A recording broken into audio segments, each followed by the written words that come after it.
You're my glory and the lifter of my head. You're my glory and the lifter of my head. For thou, O Lord, a shield for me, my glory and the lifter of my head. Good day to you there. My name is McCauley. I'm a pastor of the Redeemed Christian Church of God Divine Sanctuary in Croydon. The topic before us today says, honor God with substance, your substance. Our Bible passage shall be found in Proverbs chapter 3, verses 9 to 11. The book of Proverbs chapter 3, 9 to 11. Honor the Lord with your possessions and with the first fruits of your increase. So your barns will be filled with plenty, and your vats will overflow with new wine.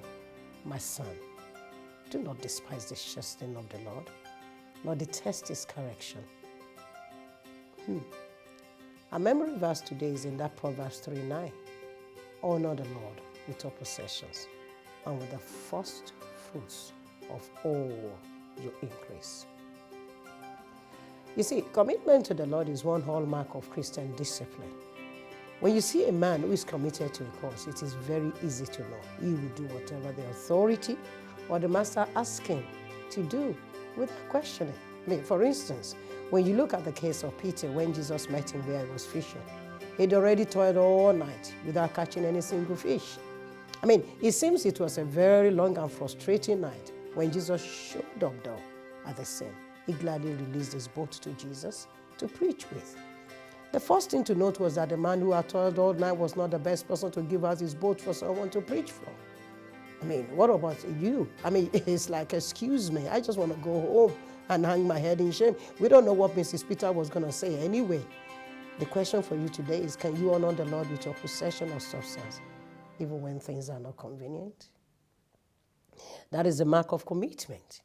Obedience is the greatest mark of commitment, and Peter demonstrated that in his encounter with Jesus. He had every reason to disobey the instruction of Jesus. However, he said, although we've toiled all night without any success, but at your word, I will let down the net again. He was surprised with the success that he achieved. You see, commitment is about trust and obedience. He trusted Jesus, notwithstanding the circumstances that he faced, and he obeyed anyhow. Honoring the Lord with our substance is another way we can demonstrate our commitment to the Lord. A couple of women in Luke chapter 8, verse 2 are mentioned. Women, just regular guys, different guys, married, single parent, guys that were almost like lunatics before they met Jesus. The only reason why posterity remembers them thousands of years later is because they ministered to Jesus with their substance. After all, it is said that love without giving is an empty love. The Lord loves the world, and that was the reason he gave his only begotten Son. Loving the Lord will entail honoring him, and honoring him with everything we have, including our wealth, our time, and our possession. And if you're a parent there, your children, Anna did it. Without Samuel, we wouldn't have heard about Hannah up to today. You see, that is at times what some of us hold on. My child, my time, my money.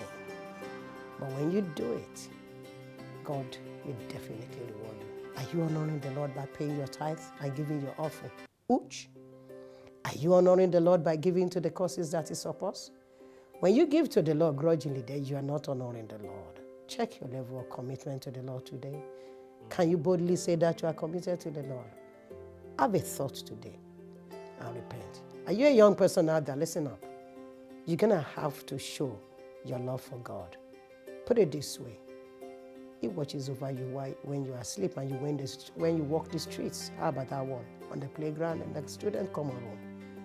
When you're doing all the swatting and it's not adding up, he does it. So why don't we thank God for souls won last year on this Global Evangelism Day? It's a Global Evangelism Day. I enjoyed the one I did last year with a couple of churches. It was wonderful. Go and win at least one soul. That's honoring God with your substance, the substance of your faith. And pray that the Global Evangelism Day program will record a great success. God bless you. As you honor him today, the Lord will make sure that the world hears about you. Bye-bye.